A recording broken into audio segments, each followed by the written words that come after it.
Pessoal, bom dia. Muito bem, antes da gente começar hoje, eu tenho que fazer uma correção. No início da aula passada, quando eu estava falando sobre a função raiz cúbica de x não ser derivável no ponto x igual a zero, eu falei que se vocês olhassem para o limite que define essa derivada, os limites laterais dariam mais ou menos infinito, dependendo de você ir para zero pela direita ou pela esquerda. Mas não, eu me confundi. Na verdade, o limite dá sempre mais infinito. É um colega nosso que percebeu e me avisou. Obrigado. Então, aqui está a análise correta, né? E uma outra pergunta que surgiu é a seguinte: é que a gente viu que uma função pode ser contínua em um ponto, porém não ser derivável nesse ponto, né? Isso a gente viu.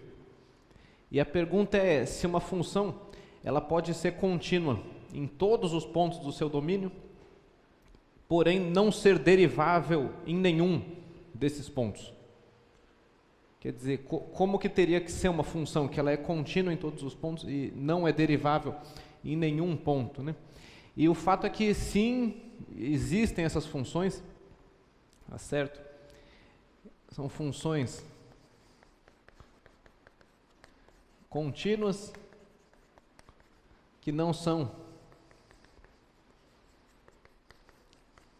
deriváveis em nenhum ponto, né? Em nenhum ponto. E essas funções, elas na verdade foram descobertas mais ou menos na virada do século XIX para o século XX, tá certo? É uma descoberta que veio muito depois da invenção do cálculo, digamos assim. E essas funções, elas são obtidas como limites de sequências de funções.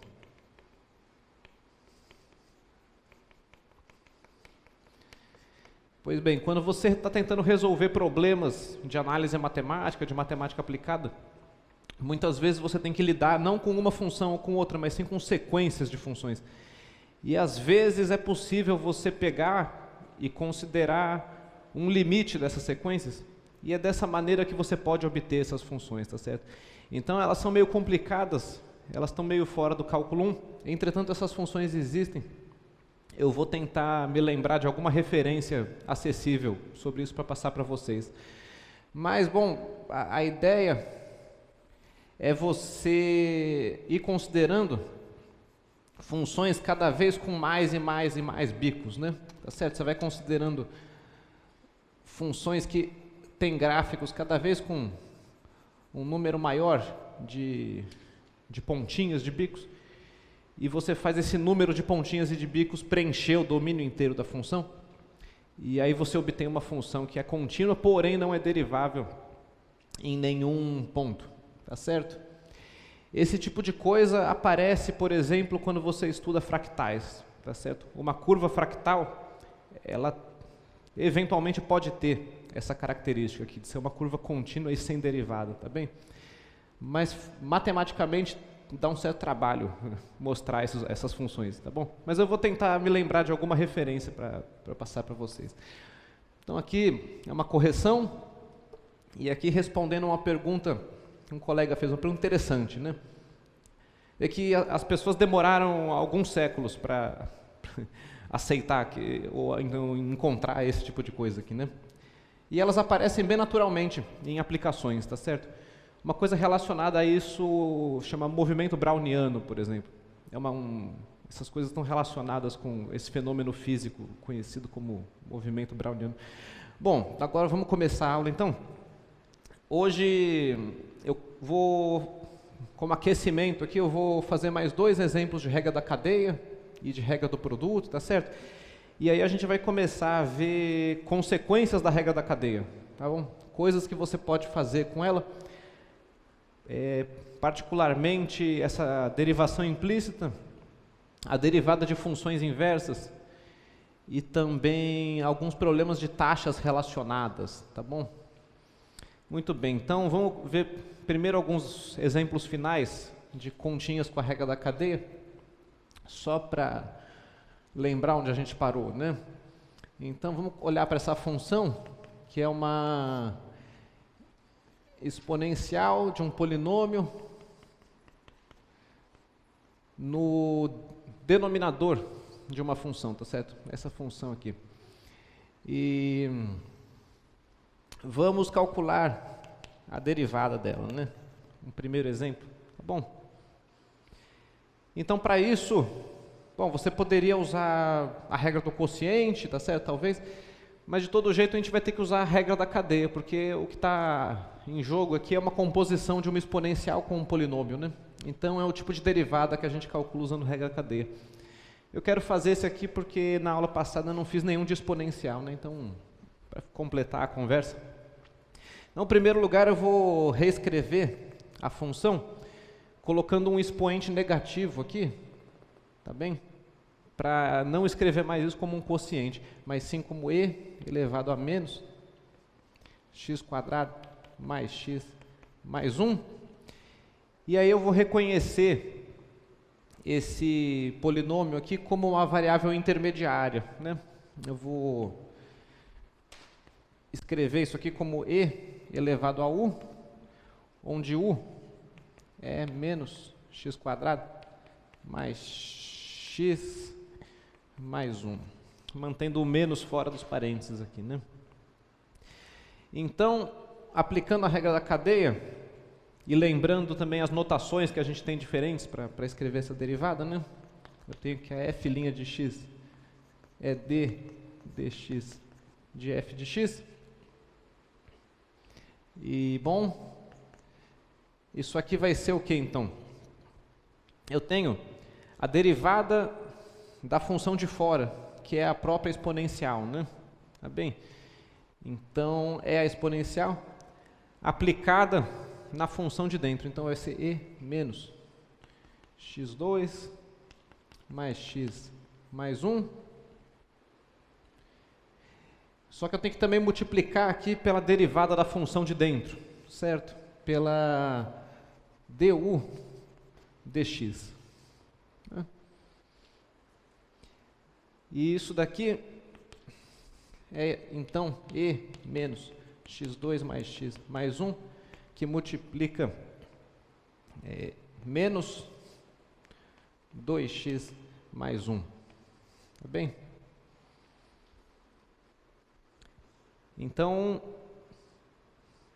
essa primeira parte aqui é simplesmente a derivada da exponencial, que é a própria exponencial, aplicada na u, na função de dentro, e aí você tem que multiplicar pela derivada de u com relação a x, tá bem? Para obter a derivada da função composta, né? Tá bom? Então aqui é vou ajeitar a expressão e vou escrever como menos 2x mais 1, que multiplica e elevado a menos x2 mais x mais 1.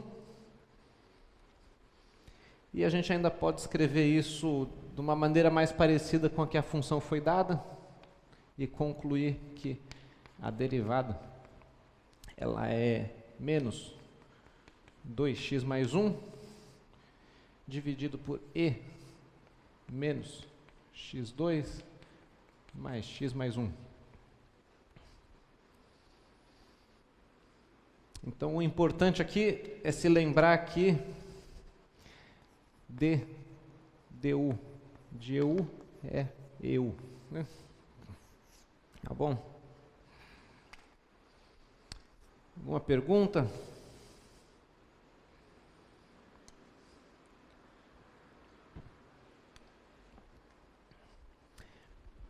Aqui está errado, né? Pronto. A hora que eu jogo para o denominador, o sinal troca, né? Certo.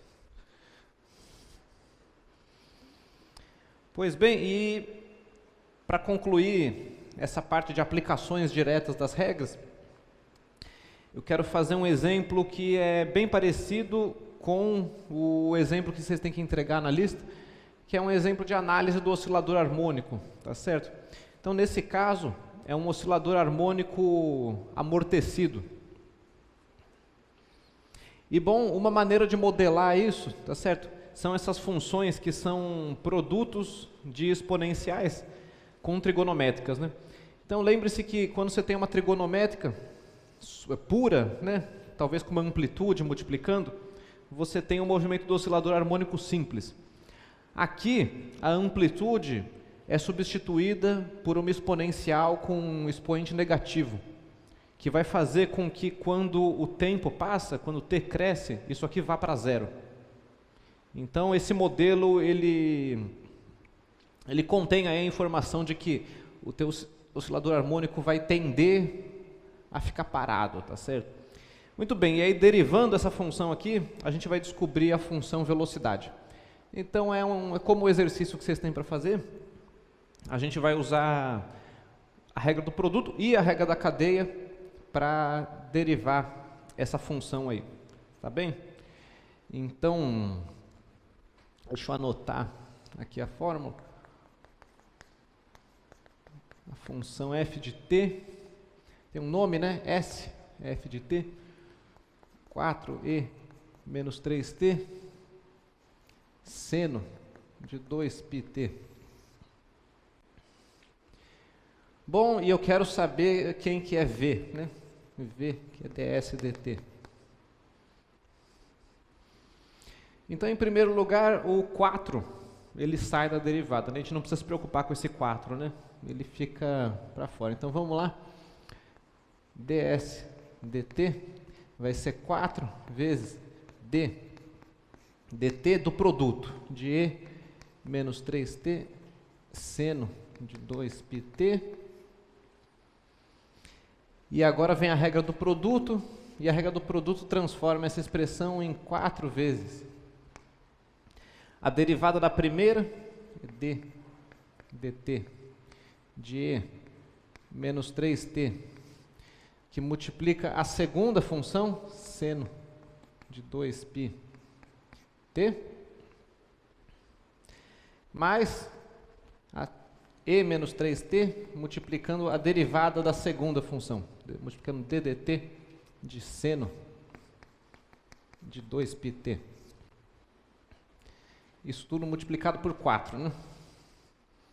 Então aqui foi produto, né? Regra do produto. E agora eu tenho que derivar e menos 3t e seno de 2πt. E eu vou fazer isso pela regra da cadeia. Então, a derivada de e menos 3t, ela é igual à derivada da função exponencial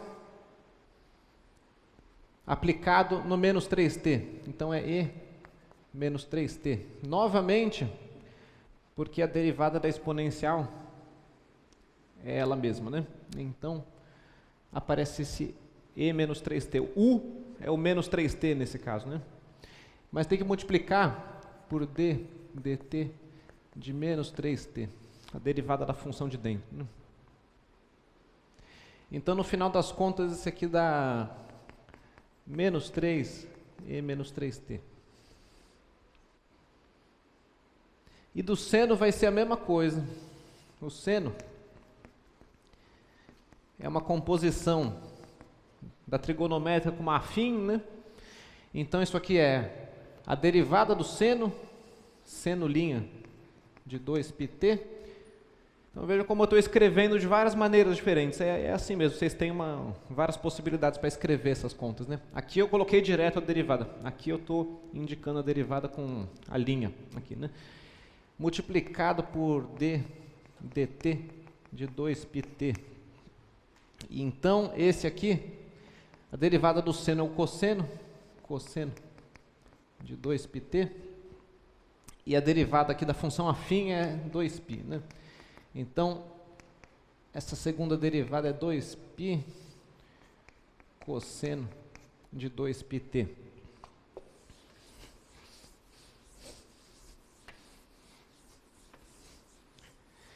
E a gente coloca agora essas duas derivadas na expressão da velocidade e conclui que a velocidade então é 4 vezes.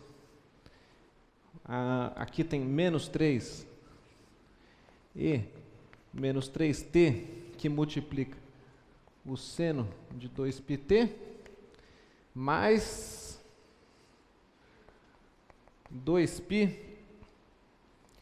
cosseno de 2πt. Bom, tem uma exponencial também, né?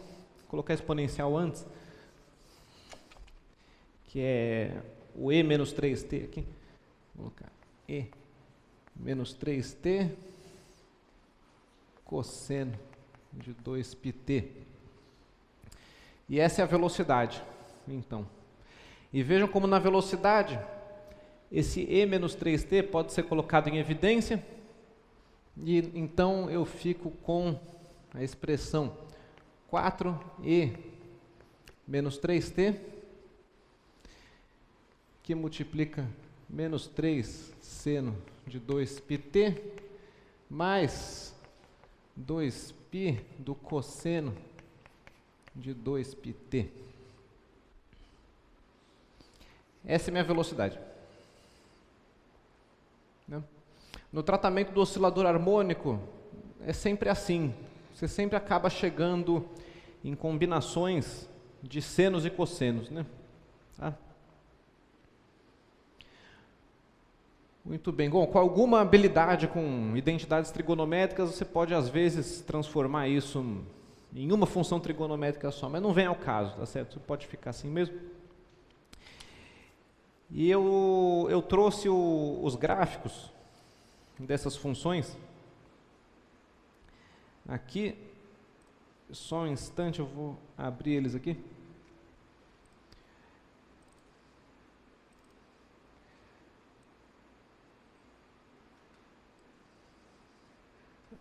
Pronto. Então, eu tenho de vermelho o gráfico da posição. Então, é o que eu falei sobre a amplitude tender a zero, né? Não sei nem se a gente deve chamar de amplitude isso. Bom, então aqui a gente vê o seno com a sua característica oscilatória, né? E a gente vê esse decaimento acontecendo, né? A gente vê a função indo para zero quando t cresce, graças ao expoente negativo na exponencial que está multiplicando o seno. Eu provei que isso acontece numa aula sobre limites, né? É uma aplicação do teorema do confronto para um limite no infinito, tá bom? Vocês podem voltar lá para ver. Se você se aproximar bastante, você vai ver que, na verdade, o sistema massa-mola nunca para, né? Ele oscila cada vez menos, porém, ainda é uma curva subindo e descendo, né? Ela não fica horizontal, de fato, tá certo? Então, matematicamente, é claro que o que você vai ver no seu experimento é o sistema parando, né? E aí vem a derivada, né? Aqui está a função, então, e a derivada está aqui. É a curva azul. Pois bem, então, na aula passada eu comecei a falar algo sobre como que você pode verificar, quando você calcula uma derivada, se essa derivada está correta ou não, tá bem? E os gráficos, eles têm algo a dizer sobre isso, tá bom? Então, a gente vai aos poucos explorar cada vez mais o seguinte. Então, vamos olhar para o gráfico aqui, e eu quero que vocês reparem em duas coisas específicas. A primeira é a seguinte, é que quando a velocidade é zero, isso significa que a reta tangente ao seu gráfico tem que ser horizontal. Então, esse zero da curva azul, ele corresponde a essa tangente horizontal aqui na curva vermelha, por exemplo, que é um momento em que o oscilador harmônico, digamos assim, está parando de ir e começando a voltar. É uma hora em que o S está trocando de comportamento, tá certo? Assim como esse outro zero aqui da curva azul, também corresponde a uma tangente horizontal aqui, da posição. Tá vendo? Então esse é um primeiro sinal de que isso aqui está correto, tá certo? Quer dizer, quando a derivada se anula, a função original tem que ter uma tangente horizontal, tá certo? E aí essa figura tem essa característica. A gente poderia pensar também ainda no sinal da curva azul, quer dizer, quando que a velocidade é positiva ou negativa, de acordo com o crescimento ou o decrescimento da curva vermelha, quer dizer, de acordo com quando que a posição está crescendo ou diminuindo, tá bem? E isso é uma coisa que a gente vai ver em detalhes daqui a algumas aulas, que você, na verdade, reconhece os intervalos de crescimento e decrescimento de uma função, analisando o sinal da sua derivada.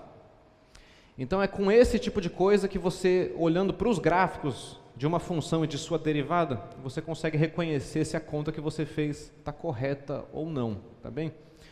E então está aí mais um jeito de vocês verificarem as respostas que vocês chegarem aí para os problemas, né, das listas. Tá? Procurem fazer os dois gráficos, o da função e da derivada, e comparar eles, ver se eles são compatíveis um com o outro. Tá bom? E bom, isso aí é praticamente o exercício 1 que vocês têm na lista para entregar aí, né? Só troquei uns números, enfim, é a mesma coisa. Bom, então voltando aqui, vamos começar a falar da derivação implícita.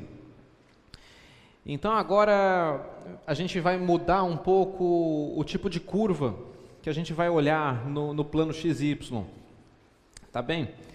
Quer dizer, até agora a gente só falou de gráficos, né? Sempre de gráficos, de gráficos. Entretanto, a derivada do cálculo 1, ela serve também para determinar retas tangentes de curvas mais complicadas do que gráficos, tá bem? E eu estou falando dessas curvas que a gente diz definidas implicitamente. Então, tem uma definição aqui, quer dizer, a gente diz que uma função é definida implicitamente por uma equação em duas incógnitas, que x, y igual a zero, se para qualquer x no domínio dessa função, o ponto x, f de x, for solução da equação, tá? Se ele anular a equação. O exemplo mais familiar disso, mais concreto, é o exemplo da circunferência. Vamos trabalhar esse exemplo aqui.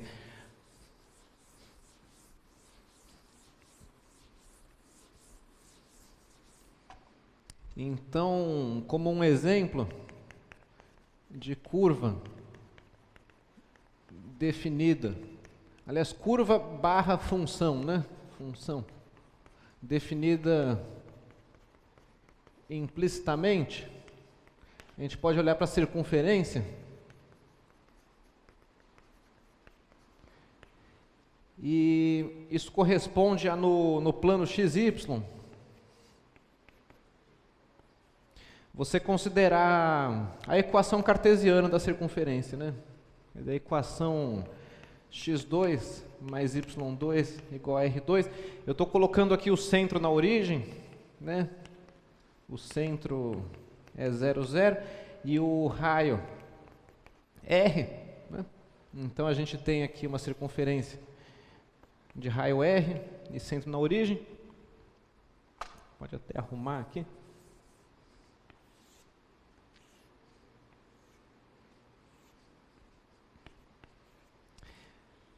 E essa aqui, na verdade, é equivalente a x2 mais y2 menos r2 igual a 0. E você pode escolher essa expressão aqui como a q de xy na definição, tá bom? Então, isso aqui vira q igual a 0. E lembrem-se que a circunferência não é o gráfico de uma função, por causa do teste da reta vertical, lá da primeira aula, né? A gente tem que várias retas verticais aqui cortam a circunferência em 2 pontos e não apenas em um só. Então, o teste da reta vertical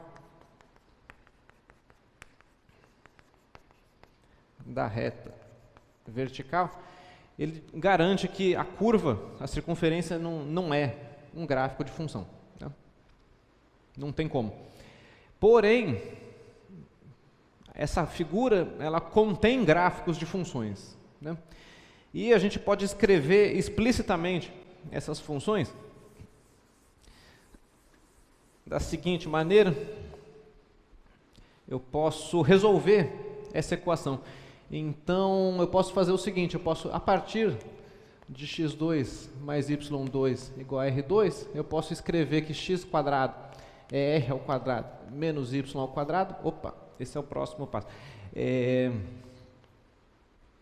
E aí tirar a raiz quadrada, né? Então daqui eu tiro que x pode ser mais ou menos r2 menos y2 na raiz quadrada. Assim como eu posso também resolver essa equação y em função de x, que é o que a gente está mais acostumado, né? Eu também posso escrever y2 igual a r2 menos x2 e tirar y como mais ou menos a raiz quadrada de r2 menos x2. Então, vejam como a partir dessa equação cartesiana, dessa equação em duas incógnitas, duas variáveis, eu na verdade consigo obter 4 funções que estão escritas aqui. 2 funções x em função de y e 2 funções y em função de x, tá certo? E cada uma dessas 4 funções, ela é dita, definida implicitamente pela minha equação cartesiana da circunferência, tá? Então, vamos se concentrar nesse par aqui.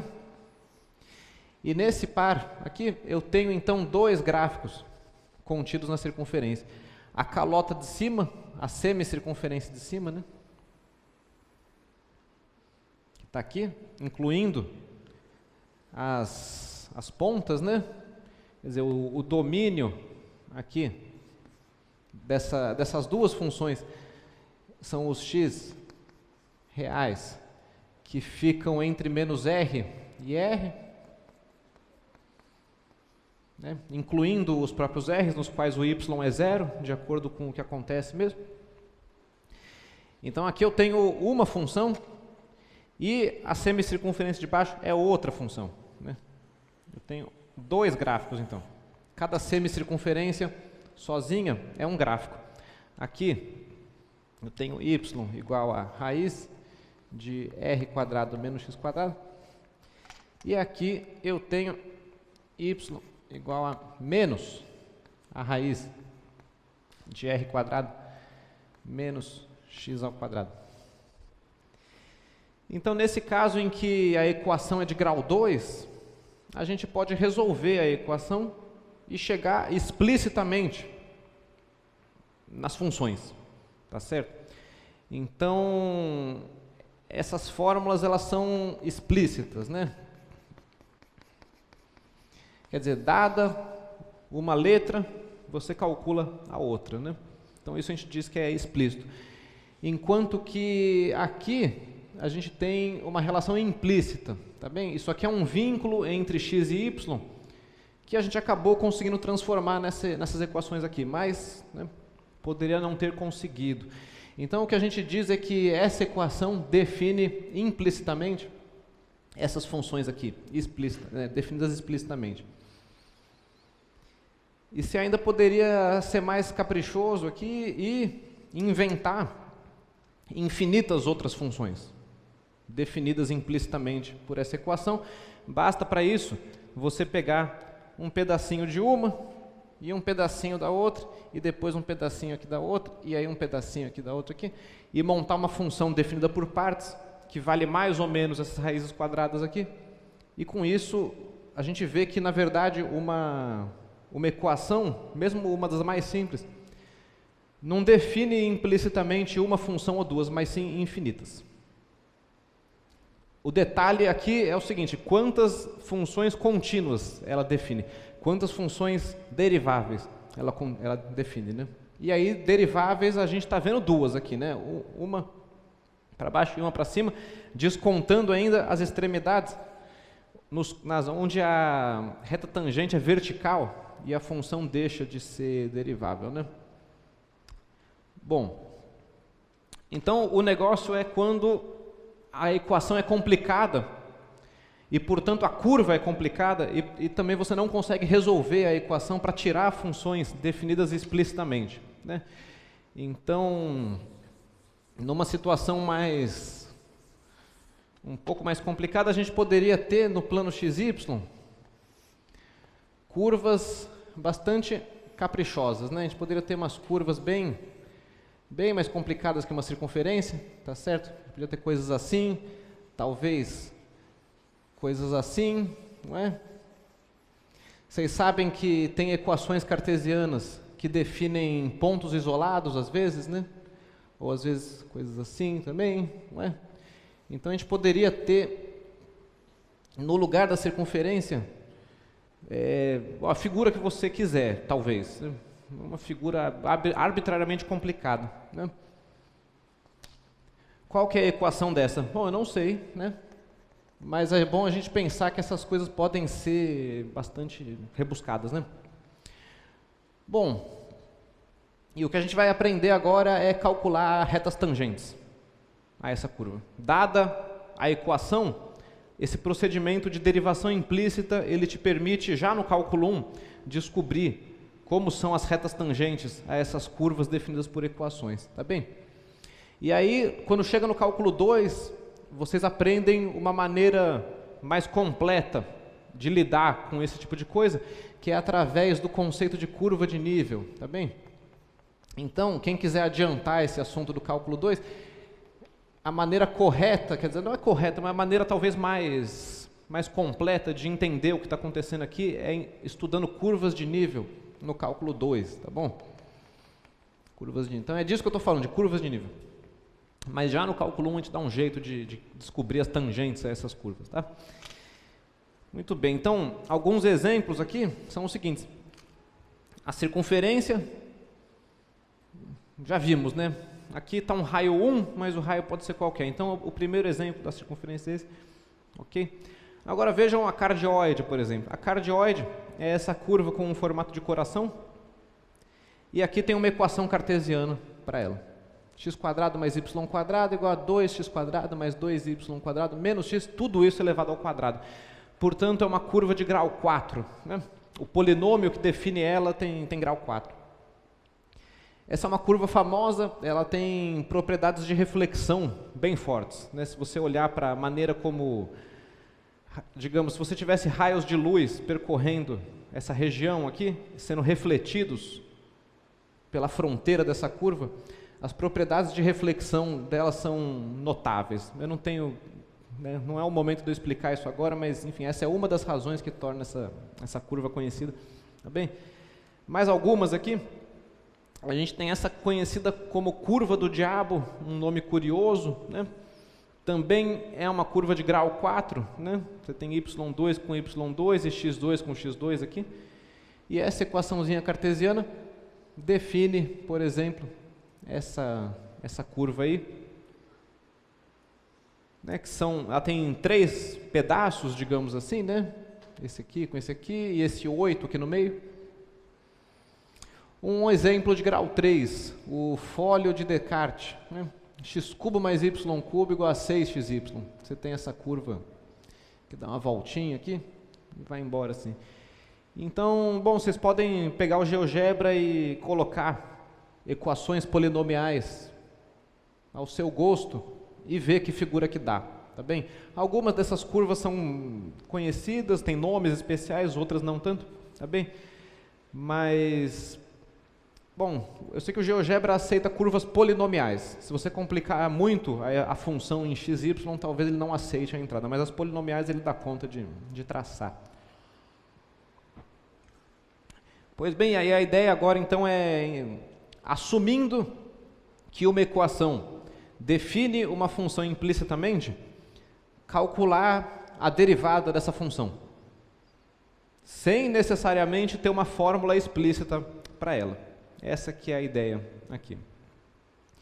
Então a gente começa com um exemplo de leve aí, né? Tem uma equação, vamos anotar a equação aqui.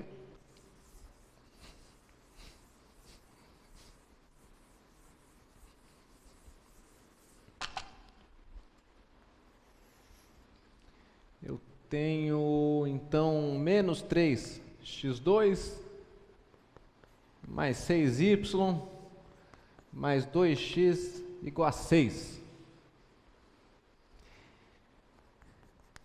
E a gente assume que y está definido em termos de x implicitamente. É o que está sendo assumido, né? Então essa daqui é definida implicitamente. Então vejam que nesse caso nós podemos resolver a equação, né? A equação é de grau 1 em y. É só jogar tudo que tem x para o outro lado, dividir por 6 e eu tenho uma fórmula para o y. Então nesse exemplo a gente vai poder calcular de duas maneiras diferentes a derivada dy dx e comparar as duas para ver se dá igual, né?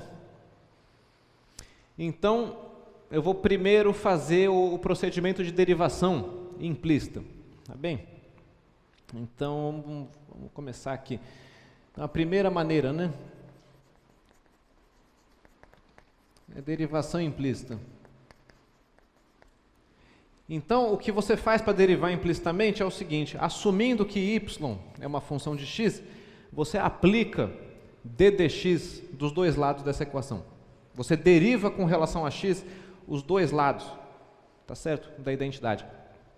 Então, eu vou escrever assim: d dx de menos 3x2 mais 6y mais 2x igual a d dx do 6. Dessa constante aí. Então, já efetuando alguma dessas derivações, né, alguma dessas derivadas, eu vou ter menos 3 d dx de x ao quadrado mais 6 d y dx, que é o que eu quero saber, né? dy dx, mais 2 vezes d dx de x, da função x, identidade, e aqui dá zero, né? Dá zero. D dx da constante é zero.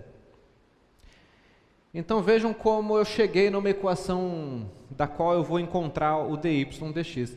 Vamos derivar as funções com relação a x, que é menos 3 vezes 2 vezes x.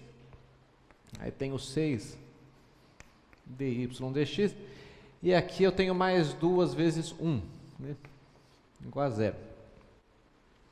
Então, no final das contas, isso aqui é menos 6x mais 6 dy dx mais 2 igual a zero. E aqui está a equação que eu posso resolver em dy dx para encontrar a derivada.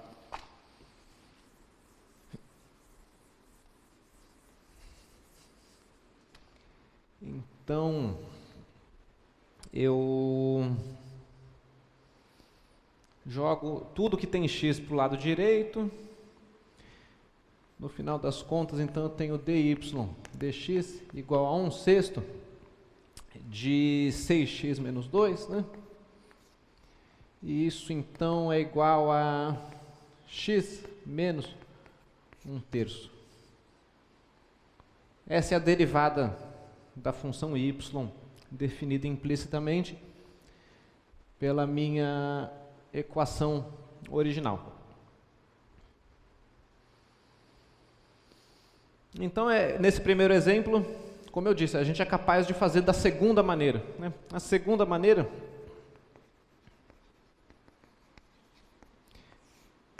é explicitando a função e depois derivando, né?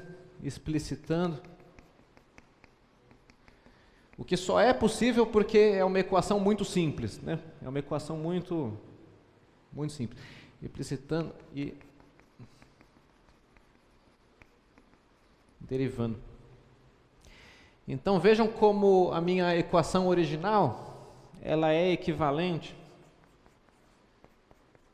ao seguinte: a y ser igual a 1/6 de 6 mais 3x² menos 2x, né? resolvendo a equação em y, que por sua vez é equivalente a y igual a 1 mais x² sobre 2 menos 1, não, sobre 2 menos x sobre 3, né? Multiplicando ali o 1/6. E, portanto, eu derivo isso aqui, dy dx, eu fico com, bom, a derivada do 1 é 0, essa aqui vai dar x, e essa aqui vai dar menos 1/3, né? Então, bom, cheguei na mesma resposta. Tá aí. Então, se a equação é tranquila, você ainda pode resolver ela na incógnita que te interessa e derivar explicitamente. O ponto aqui é quando isso não é possível, tá certo? O ponto é que você vê, nesse caso eu consegui chegar aqui. Então vamos ver algum exemplo um pouco mais complicado para ver se a gente aprecia um pouco mais a coisa da técnica, né? Então, eu vou considerar esse segundo exemplo. Aqui, eu tenho então uma equação em que a função g ela nem é dada, né? E ainda assim eu quero saber a derivada dessa função g no zero. Então, como é que a gente faz? É a mesma coisa, você deriva dos dois lados a equação, só que aqui a gente vai ter que tomar cuidado para não esquecer da regra da cadeia, tá bom? Então, aqui que começa a aparecer o que eu estava me referindo como aplicações da regra da cadeia. Eu tenho essa equação gx mais x vezes seno de gx igual a x². Eu quero a derivada da função g no zero. E você pergunta quem é g? Bom, g está definida implicitamente por essa fórmula aí, tá certo? Digamos que você tivesse começado com a equação y mais x seno de y igual a x², e aí você assume que y é definida implicitamente como uma função g de x, né? É nesse sentido que a gente está pensando aqui. E veja que resolver essa equação não é muito claro, né? Quer dizer, como é que você tira aqui y em função de x, né? O seno é do y, tá vendo? E aí tem esse y fora. Então, a princípio não é claro, né, como é que a gente resolve isso. Mas ainda assim eu vou ser capaz de descobrir essa derivada derivando dos dois lados. Então agora eu vou usar a notação linha, tá? Quando vocês forem usar a notação linha, tomem cuidado, porque você tem que saber com relação a qual variável você está derivando, tá bom? Então, eu vou derivar com relação a x, né? Derivando a equação dada com relação a x, eu tenho o seguinte, vamos escrever, como é que fica primeiro, né? Fica gx mais seno de g de x igual a x². E aí eu vou derivar usando a notação linha aqui dos dois lados, tá? Então, tem a regra da soma dá g' x, g' x, mais a derivada de x seno de g de x,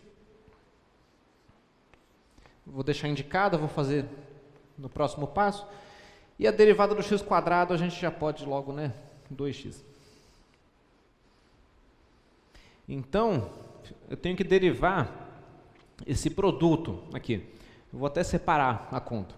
Então, veja que x seno de g de x, linha, é pelo produto, né? Regra do produto. O seguinte, a derivada da primeira função, então, um x derivada, multiplicado pela segunda função,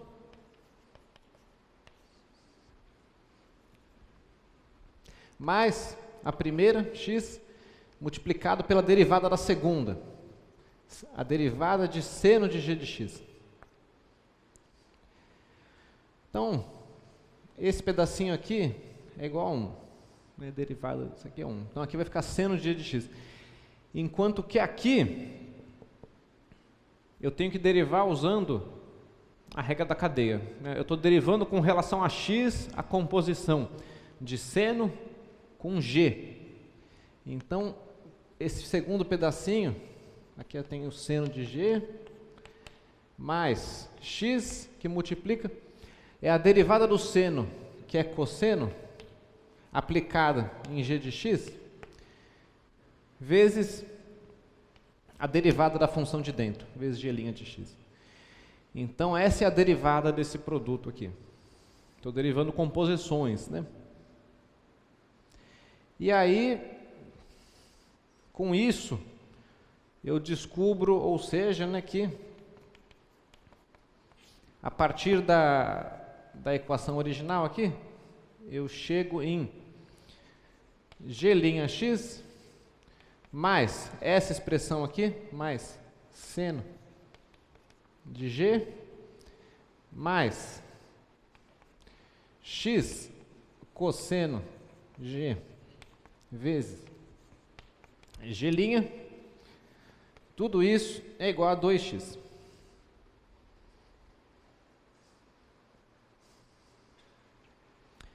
E é daqui que eu vou tirar uma equação para g', né?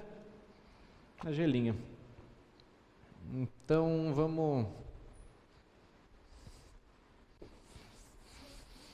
vou agrupar o lado esquerdo em g'. Então, vamos ter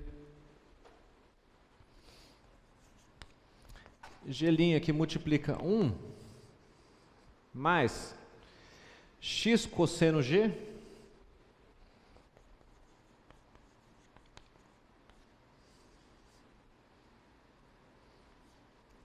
aí tem o seno de g igual a 2x. Tá certo?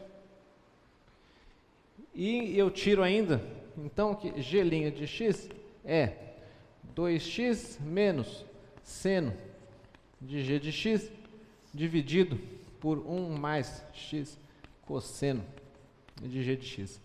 Então, olha só, seja lá quem for g, a derivada dela é essa daqui. Né? Eu não tenho uma fórmula para g, então eu não tenho uma fórmula para g', mas graças a essa relação, né, que a gente tem, aquela equação original, a gente chega nesse ponto aqui. Né?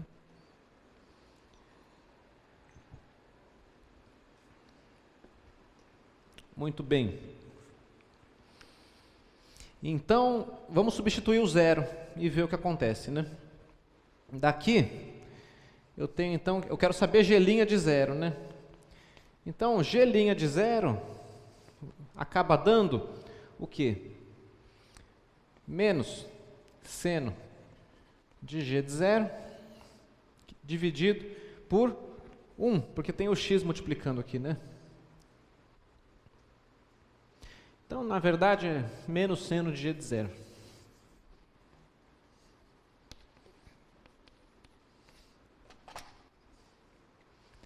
E aí teve aqui, mas e o g de zero? Né? Da onde que sai o g de zero? Então, olha só, apesar de não ter uma fórmula para g, a gente tem uma equação dada na qual dá para botar x igual a zero e descobrir g de zero, né? Então, é daqui que vai sair o g de zero, da equação original.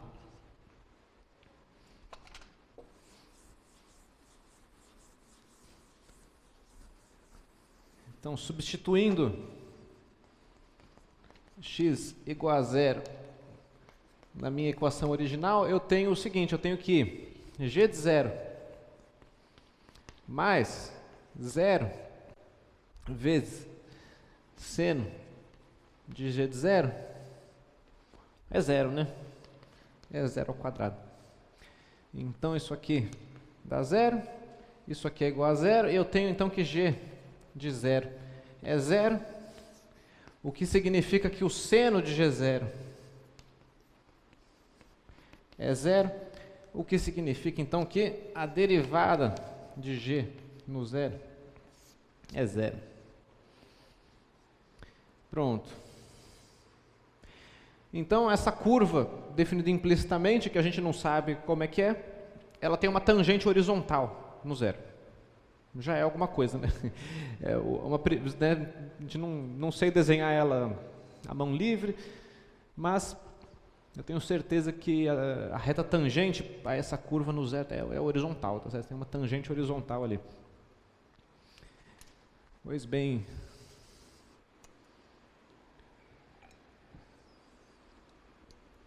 Alguma pergunta? O delicado da conta está aqui, né? Você não pode esquecer da aplicação da regra da cadeia, né? Tem que multiplicar pela derivada da função de z. Então essa parte aqui é a parte que tem que prestar mais atenção, tá certo? Uma coisa mais delicada aqui. Ok.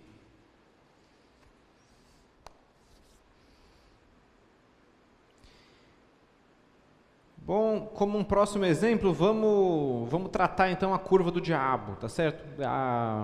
Essa equação aí, y² mais y, né? Vezes y² menos 4 igual a x² vezes x² menos 5. E está sendo perguntado aqui o seguinte, quem que é a reta tangente e também a reta normal no ponto 0, menos 2. Então, olhando aqui para a curva do diabo, eu diria que a gente está falando desse ponto aqui, 0, menos 2, e que a tangente vai dar uma tangente horizontal de equação y igual a menos 2. É isso que a figura sugere, né? O que significa que eu vou fazer um monte de conta aqui e tem que dar zero essa derivada, tá certo? É isso que a gente espera, né? Vamos voltar aqui para o enunciado. E vamos demonstrar então que nesse ponto 0, menos 2, a tangente, de fato, é horizontal.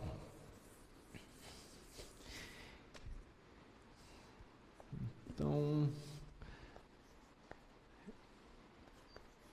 eu não sei por que ela é chamada de curva do diabo, não deve ter alguma história. No século XVI, no século XVII, as pessoas batizaram várias curvas, né? Algumas levaram nome de pessoas, outros levaram outros nomes, enfim. X² menos 5. Então, eu quero saber a reta tangente no ponto 0, menos 2, né? 0. Veja que o ponto pertence à curva, né? Quando você substitui x igual a 0 e y igual a menos 2, essa conta fecha, né? Tá certo? O menos 2, 0 é isso aqui, e o 0, 0 é isso daqui. Então, o ponto pertence à curva de fato, né? E então a gente quer saber qual que é essa reta. Então vai ser a mesma coisa, eu vou derivar dos dois lados com relação a x, e vou encontrar uma equação para dy dx, e vou ver que para x igual a 0 e y igual a menos 2, essa equação me dá um coeficiente angular nulo, tá? Então começa assim, né? Assuma que y é definida implicitamente, né? Definida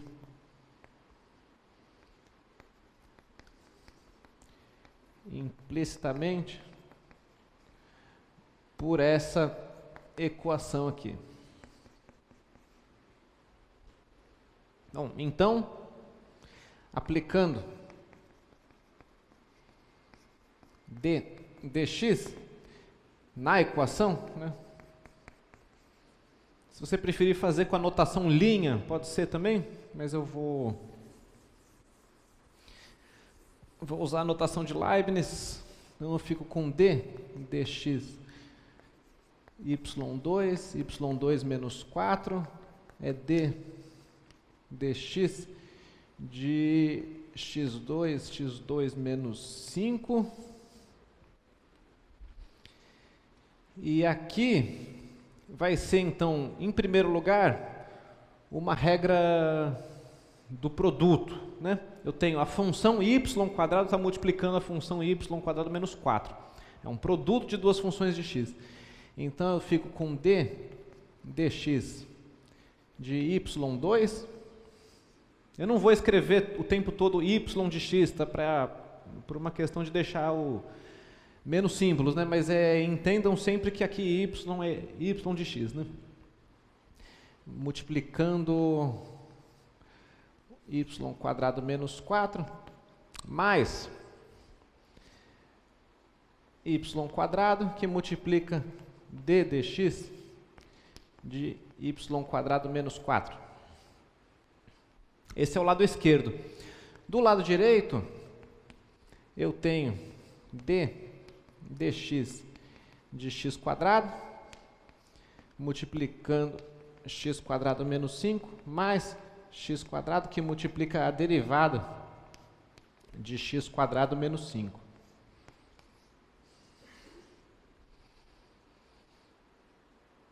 E aí agora eu vou efetuar as derivadas. Bom, do lado esquerdo,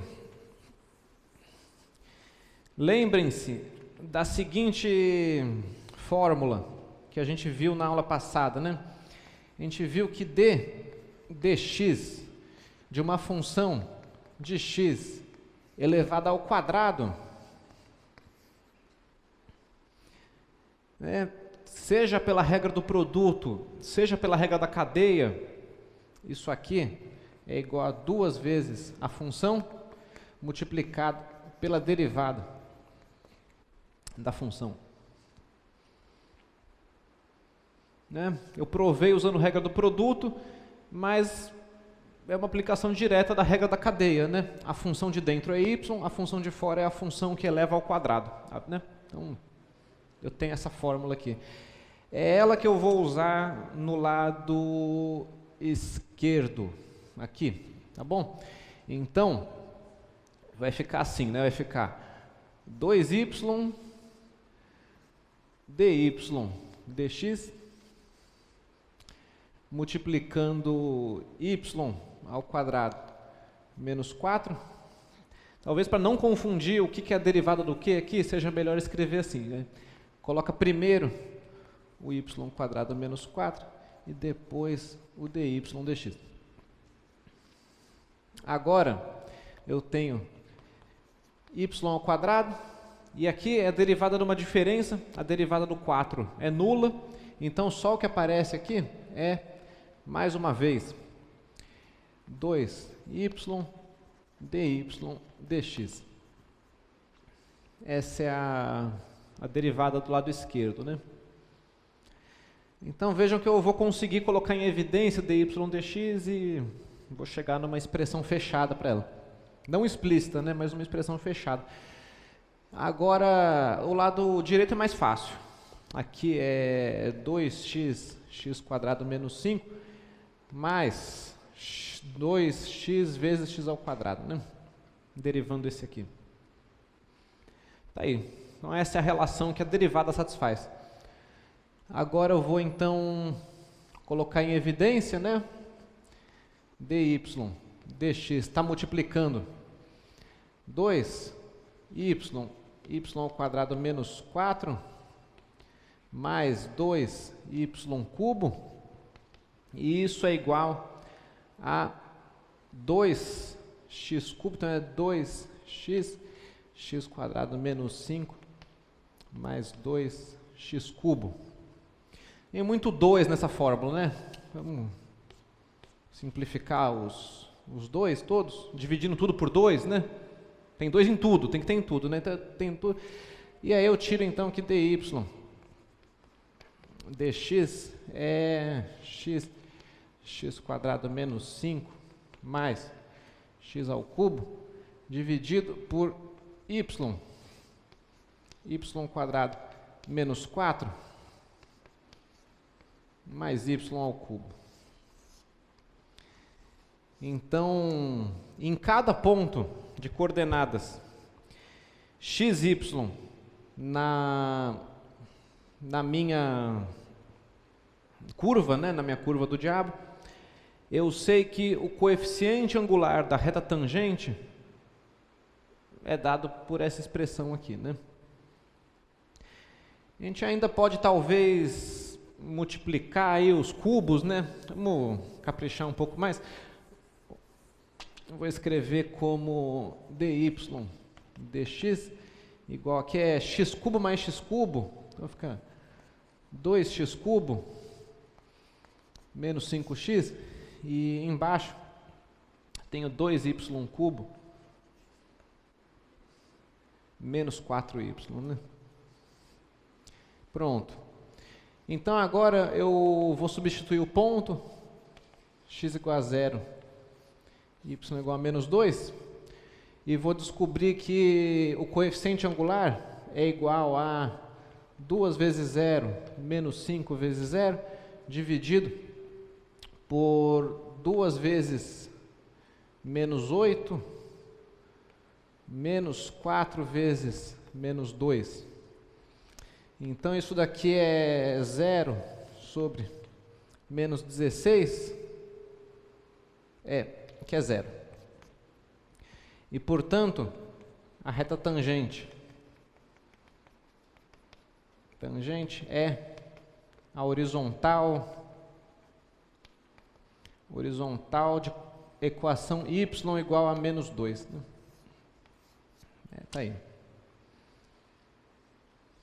Tá.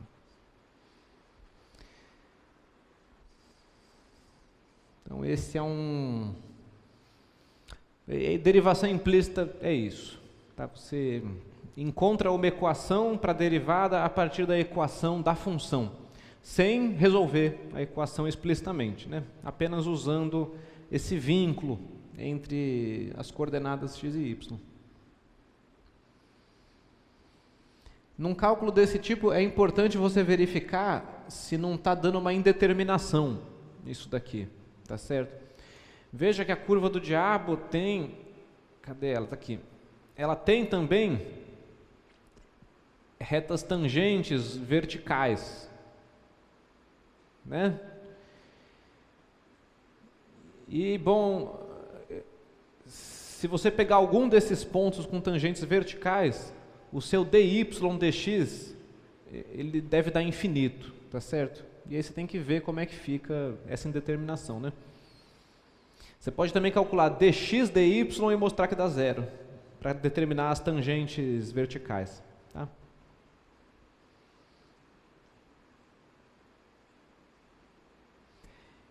E eu deixo como um exercício para vocês pensarem no ponto 0,0. O que acontece no ponto 0,0? Né? Tentar entender o que é uma função definida implicitamente em volta desse...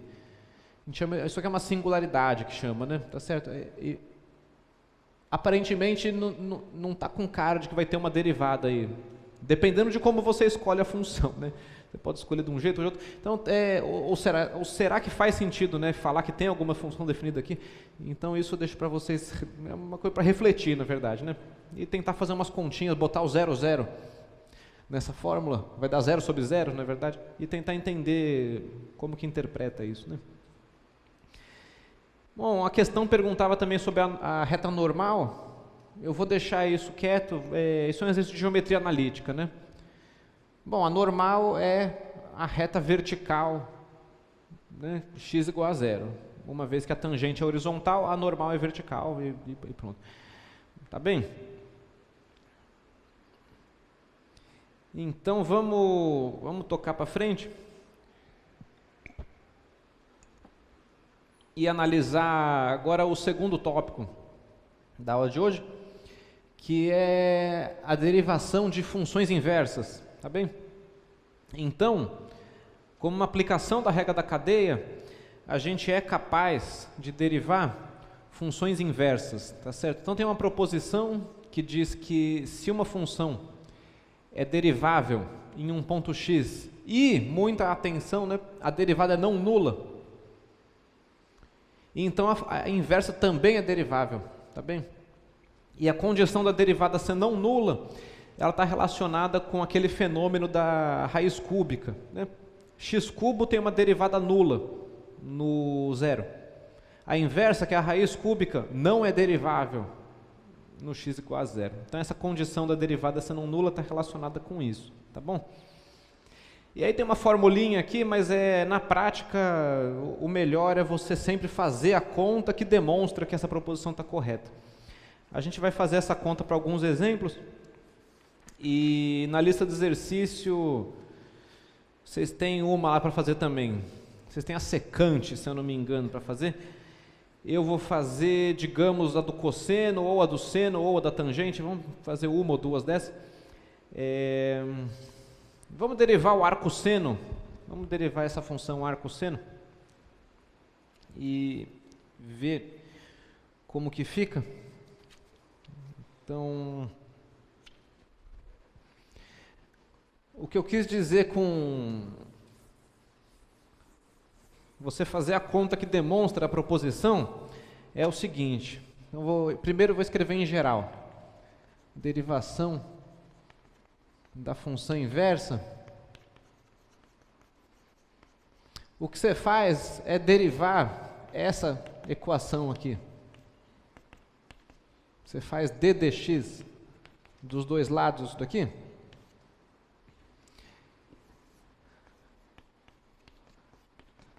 E tira dessa equação a derivada da função inversa. Então, a propriedade é aquela, né? A composta de uma função com a inversa é igual à função identidade, né? F bola f menos 1 de x é sempre x. Esse é aquele esquema que é a verificação de que a função inversa que você encontra fazendo as contas é mesmo a inversa, né? Aí eu pego isso daqui e derivo dos dois lados. E esse lado aqui, eu aplico a regra da cadeia.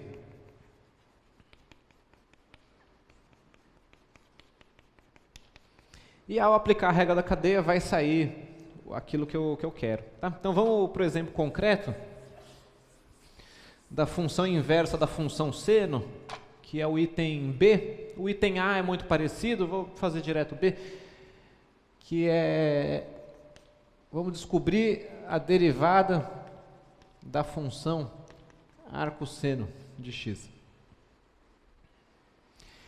Então, o que eu vou fazer é compor seno com arco-seno e derivar pela regra da cadeia, tá bom? Então, o que vai acontecer nesse caso? Vai ficar assim, o seno do arco seno de x é igual a x. Certo? Então, aplicando a derivada dos dois lados, eu tenho que a derivada do seno aplicado no arco seno de x vezes a derivada do arco seno de x é igual a 1. Aqui, o que eu fiz foi aplicar d dx dos dois lados, né? Daqui para cá. E aplicar a regra da cadeia do lado esquerdo. Bom, a derivada do seno é cosseno, né? Então isso aqui é o cosseno do arco seno de x vezes o arco seno linha de x é igual a 1. E aí dá a impressão de que não está dando em nada a conta, porque a gente apareceu aqui um cosseno do arco seno, né, um pouco desconfortável, mas você sempre pode calcular o cosseno a partir do seno, né? Essas duas funções elas estão amarradas. E aí, como é que faz isso, né? A partir da identidade fundamental. A gente sabe que o cosseno ao quadrado mais o seno ao quadrado é 1, e, portanto, o cosseno ele é a raiz quadrada de 1 menos o seno ao quadrado. desde que você olhe para o x no lugar certo, né, que tem a ver com a definição das inversas trigonométricas, que é aquela coisa lá do começo da disciplina. Mas vamos usar isso daqui. Isso significa então que o cosseno do arco seno de x nada mais é do que 1 menos o seno ao quadrado do arco seno de x, uma raiz quadrada. E aí o seno do arco seno é o próprio x, e eu fico então com 1 menos x ao quadrado nessa expressão aí. Então, cosseno do arco seno é uma expressão meio estranha, mas na verdade, isso é 1 menos x quadrado, graças à fundamental aqui.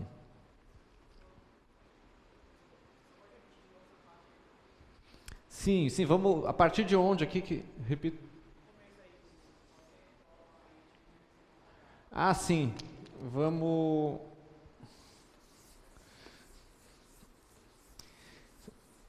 Então, vamos fazer com mais calma isso aqui. Daqui, subtraindo o seno ao quadrado dos dois lados, fica cosseno ao quadrado igual a 1 menos seno ao quadrado.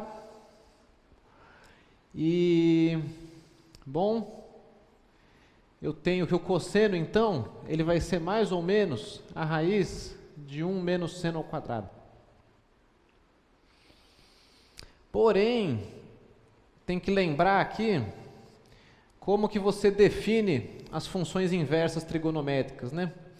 E a função trigonométrica que eu estou interessado aqui, que é a função arco-seno, ela vai pegar um arco que vai de menos π até π e levar no seno dele, né? Então, cada arco nesse intervalo menos π é levado na projeção no eixo vertical, né? E para esses pontos entre menos π e π, o cosseno, que é essa projeção no eixo horizontal, é positivo. E é por isso, então, que nesse momento a gente desconsidera o sinal de menos aqui. E aí eu fico com o que está escrito aqui, né? Que é o cosseno, então, é a raiz quadrada de 1 menos seno ao quadrado. Então, aqui é porque eu estou falando em menos π, tá bom? No intervalo fechado. Bom, aí... Uma vez que o cosseno do arco seno é a raiz de 1 menos seno ao quadrado, né? Então eu coloco o arco seno aqui nessa expressão e fico com essa linha aqui, 1 menos seno ao quadrado do arco seno. Bom, aí tem aquela questão da notação, né? Que seno, quando eu escrevo seno ao quadrado, eu estou querendo dizer o seno aplicado na função elevado ao quadrado. E aí, portanto, eu simplesmente troco isso aqui por x, né? Porque o seno do arco, elas são funções inversas, né? Não é por isso. Então fica só a raiz de 1 menos x quadrado.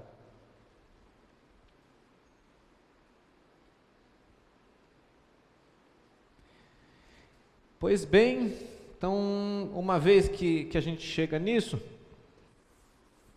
eu substituo naquela identidade que foi o resultado da regra da cadeia, né?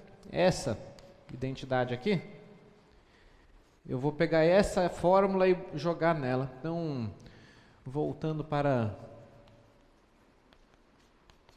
a equação estrela, eu descubro que o primeiro fator é 1 menos x2 na raiz, que multiplica a derivada do arco seno, e que isso é 1. E aí fecha então que a derivada da função inversa da função seno é 1 sobre 1 menos x ao quadrado na raiz. Tá aí.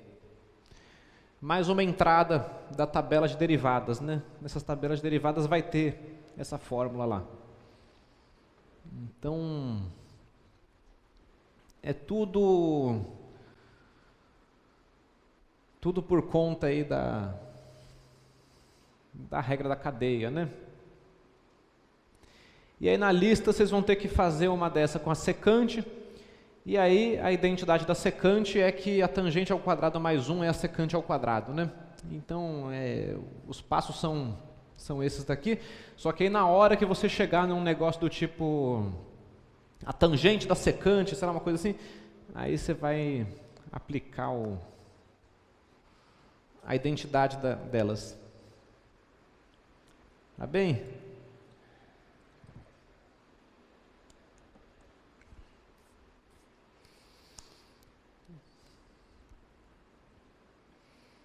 Vocês podem praticar também com exemplos mais, tipo assim, pegar o ln e outros exemplos, né?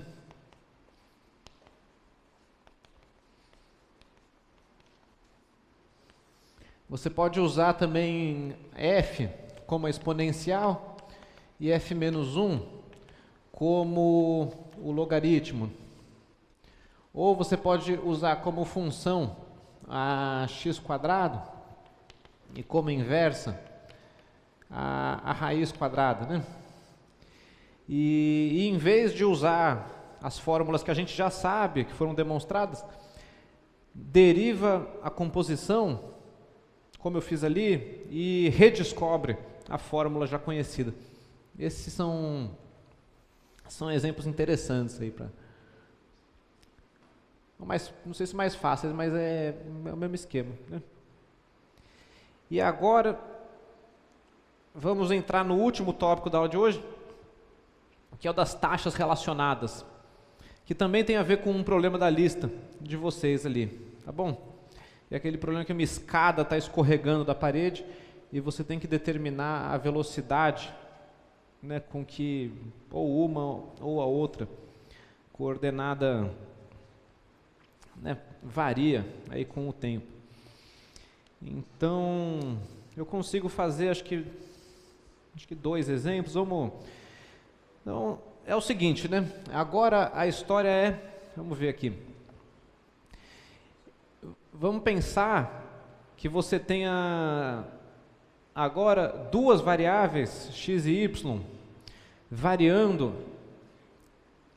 em função de uma terceira variável. Da variável tempo, por exemplo, t. Então, para quem já estudou um pouco mais, o que a gente está olhando aqui é para uma curva parametrizada. Tá certo? Você tem x e y como funções de t.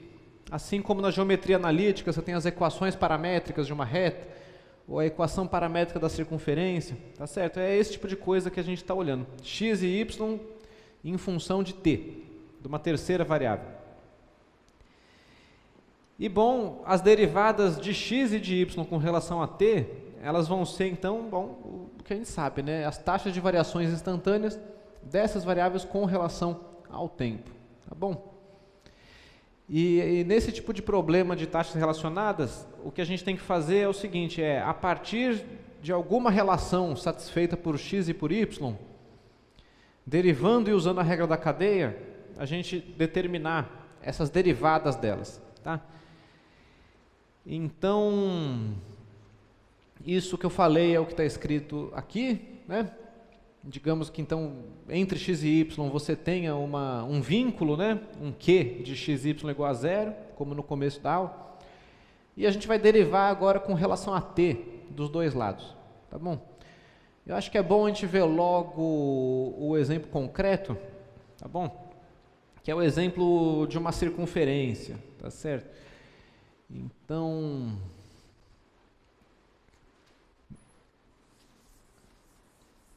digamos então que você tem uma circunferência e essa circunferência tem a sua área, né, dada pelo π multiplicado pelo raio ao quadrado, tá bom? E digamos então que a sua circunferência está falando ali expandindo, né, aumentando com o tempo. Esse problema, às vezes os livros disfarçam ele falando assim, digamos que tem uma mancha de petróleo circular crescendo no oceano. tá bem? E bom, você quer determinar a taxa de variação, por exemplo, da área ou do raio dessa mancha de petróleo com relação ao tempo, tá bem? Então, a gente está imaginando que isso aqui está crescendo, né? Que essa circunferência está expandindo, por exemplo, como uma mancha, não é? Então, quer dizer, aqui é tudo muito simplificado ainda, né? A circunferência cresce e continua sendo uma circunferência, né? Ela não vira uma coisa, uma ameba, não. Tá bem? Então, ela continua sendo uma circunferência.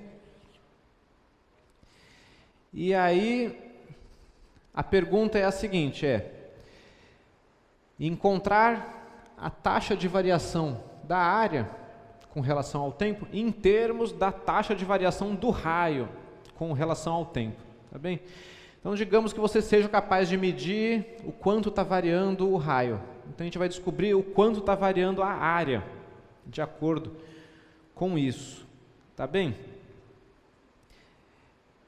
Bom, então, funciona assim. Então, a gente entende que A é uma função do tempo e que o raio também é uma função do tempo, T é o tempo. E o que eu quero é derivar com relação ao tempo. Então, eu vou pegar essa fórmula aqui e derivar ela com relação a t. Eu vou fazer d dt de A igual a d dt de πr ao quadrado. Tá bom? Então, o lado esquerdo está dado, né? É dA dt. Enquanto que o lado direito, eu tenho que derivar r ao quadrado, não r, né? Então, eu derivar r ao quadrado. Então, aparece quem? Aquela formulinha da aula passada, né? Isso aqui é π vezes r vezes dr dt. Então, essa é a solução do problema. Eu determinei a taxa de variação da área e em termos da taxa de variação do raio. Tá bom? E aí, nesse papo da mancha de petróleo aí, a gente tem essa situação aí. Né? Então, digamos que está se espalhando essa mancha e que aí você consegue saber que o raio está crescendo a uma taxa constante de 1 metro por segundo. Então, a pergunta é, se o raio for 30 metros, o quanto está crescendo a área dessa mancha? Então, é um caso particular daquela fórmula ali. Então, em particular,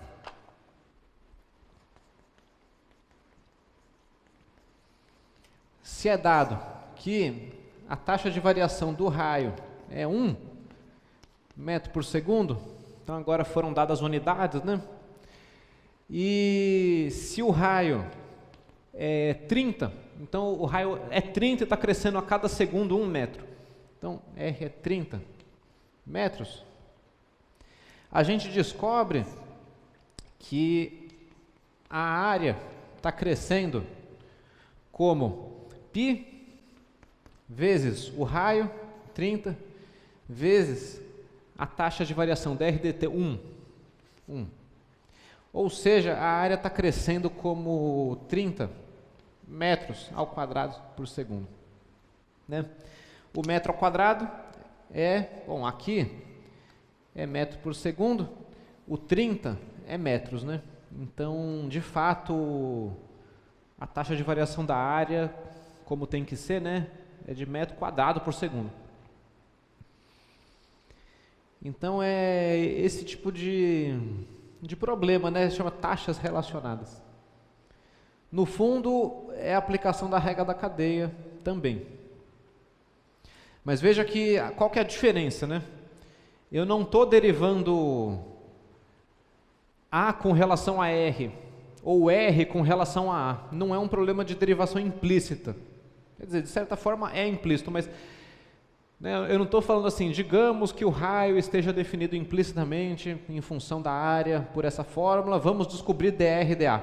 Não, não é isso, né? Você tem as duas incógnitas o x e o y, ambos variando com uma terceira variável. E aí você deriva com essa relação a essa terceira variável, tá bom? Então eu diria que agora, mais do que nunca, a notação de Leibniz ela é conveniente para você não se perder nessa coisa, né, de saber qual que é a variável independente. Certo? Então vamos ver mais um exemplo dessa parte. Então, de certa forma, o desafio desses problemas é sempre você encontrar esse vínculo, né, entre as quantidades, tá certo? Aliás, espera aí que tem um erro aqui, né, agora que eu vi. Aqui tem um 2, né? 2 π. Quer dizer, a fórmula era dx de u de x ao quadrado é 2u du dx, né? A fórmula da derivada do quadrado de uma função, né? Eu tinha esquecido de multiplicar por 2. Aparece o 2 aqui, tá bom? Quer dizer, a taxa de variação da área é o comprimento multiplicado pela taxa de variação do raio, né? É isso. Então tem que colocar um 2 aqui também. 2, e no final das contas dá 60 π. Estava faltando π também, né? É 60 π metros por segundo. Agora está certo.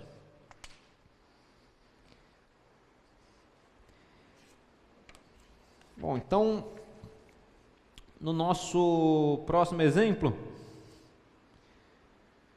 você tem esse tanque cilíndrico. Então é dado um tanque cilíndrico com um raio de 5 metros.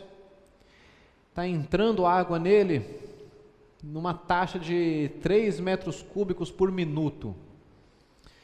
E você se pergunta o quão rápido está subindo o nível da água, né? Então, um problema de taxas relacionadas em que eu vou precisar saber o volume de um cilindro. Então, nesses problemas, como eu estava dizendo, é importante você aplicar conhecimentos outros aí, de geometria espacial, de geometria plana, ou coisas desse tipo, tá certo? Assim como aqui, eu precisei usar a fórmula da área de uma circunferência, né? Então,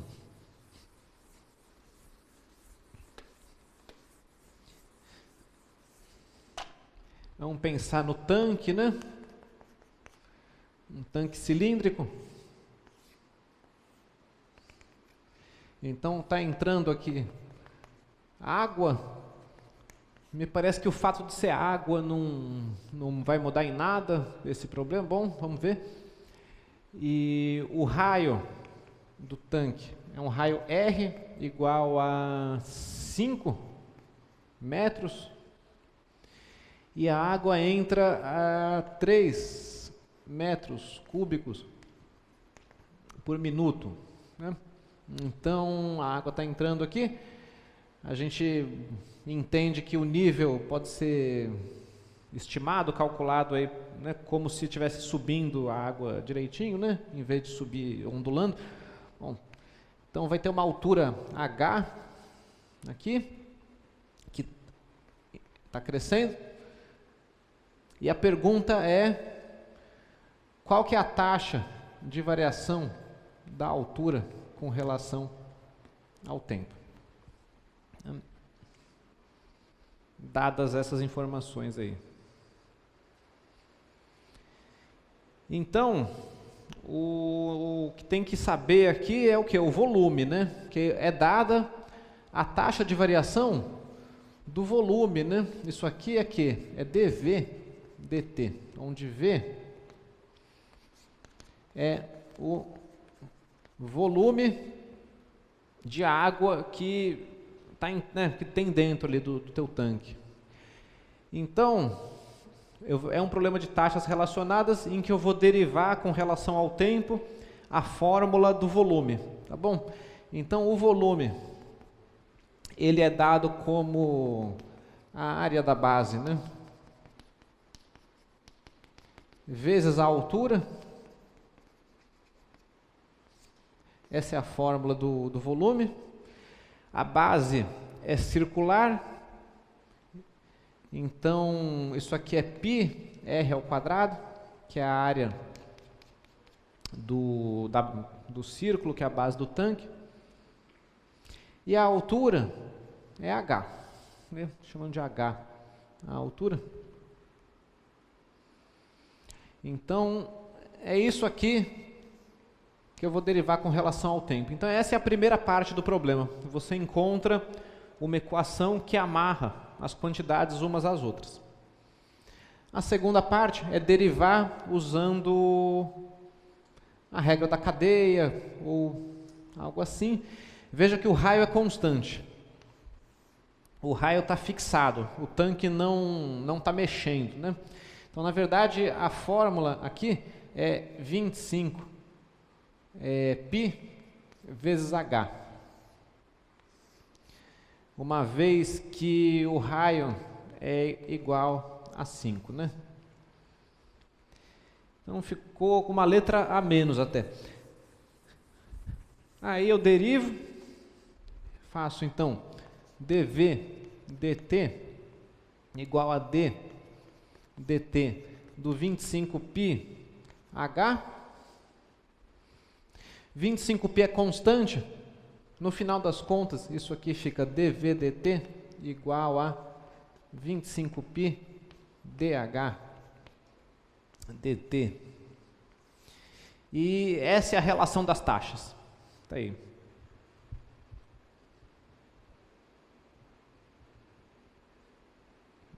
Tá bom? Então, vejam que o raio é constante, não tem dr. Bom, dr dt é zero, né? Agora é só substituir os números, né?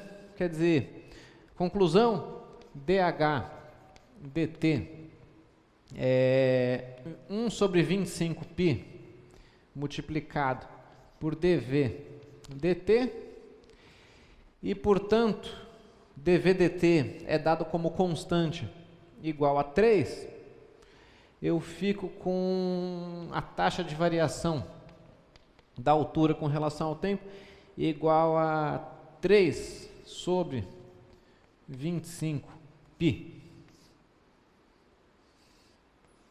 Essa é a resposta. Tá bom? E qual que é a unidade aqui? A unidade de medida é dv/dt é metro cúbico por minuto, e esse 25 aqui era o raio ao quadrado, né? Então, a unidade aqui, bom, o π é adimensional, é uma razão né? Enfim, então a unidade está batendo, dá certinho, né? Dá metro cúbico por minuto, que foi multiplicado por 1 sobre metro ao quadrado, e então você tira a altura, a taxa de variação em metros por minuto, né? Essa é a unidade de medida aqui, como era para ser mesmo, né? Então, nesses problemas, se você faz uma análise dimensional, você consegue, às vezes, descobrir se você esqueceu de colocar algum fator ou não, porque as unidades têm que ser compatíveis, né? Todas elas. Tá certo?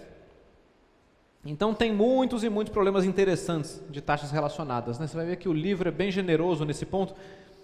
As notas de aula tem alguns exemplos a mais também, para vocês praticarem. E na lista de exercícios, vou encerrar hoje dando uma dica, né?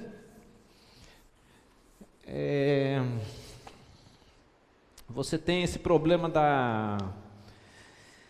da escada que escorrega, né? Então, no exemplo da lista, você tem a seguinte situação, né? Você tem um teorema de Pitágoras, tá certo? É isso, essa é a dica.